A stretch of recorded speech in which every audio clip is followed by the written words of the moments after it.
যারা বারবার জনগণের মাঝে আওয়ামী লীগ সরকার ফ্যাসিস্ট সরকার হিসাবে প্রমাণ করার চেষ্টা করছিলেন, আপনাদের উদ্দেশ্যে বলছি, আওয়ামী লীগ সরকার যদি দুর্নীতির সাথে জড়িত হইতো, অপরাধের সাথে জড়িত হইতো, খুন খারাপের সাথে জড়িত হইতো, অস্ত্র কারবারি হইতো, তাইলে কিন্তু বাংলাদেশ এত ডেভেলপমেন্ট করতে পারতো না। তো বিশেষ করে আওয়ামী লীগ সরকার যেই ডেভেলপমেন্ট বাংলাদেশকে করছে, অন্য কোনো সরকার পারে নাই, পারবেও না।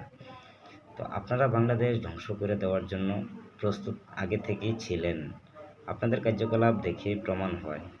অন্তর্বর্তী সরকার এবং অন্তর্বর্তী সরকারের ভক্তবৃন্দ যারা আছেন, আপনাদেরকে যদি আমি প্রশ্ন করি যে আপনারা কোন সংবিধান অনুসরণ করে এই ভক্তবৃন্দদেরকে নিয়ে বাংলাদেশের দায়িত্ব বুঝে নিলেন, বলতে পারবেন? পারবেন না। তবে আপনারা না বলতে পারলেও আমরা কিন্তু মহস্ত বলতে পারবো যে কোন সংবিধান অনুসরণ করতে হয়।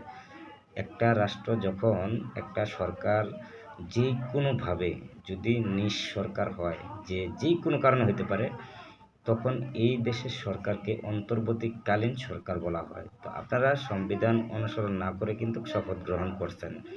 আপনারা এখনও কোনো ব্যক্তি বলতে পারবেন না যে কোন সংবিধানে আপনি বাংলাদেশের দায়িত্ব বুঝে পাইছেন। আপনারা প্রত্যেকটা কাজেই আমি দেখতেছি যে মানবাধিকার লঙ্ঘন করতেছেন। প্রত্যেকটা জনগণের ভিতরে একটা হাহাকার তৃষ্ণা বেড়ে যাচ্ছে, যত দিন যায় ততই আপনাদের প্রতি অভিশাপ দিচ্ছে জনগণ। আপনাদের আগেই পরিকল্পনা ছিল যে বাংলাদেশ তছনছ করে দেওয়ার জন্য।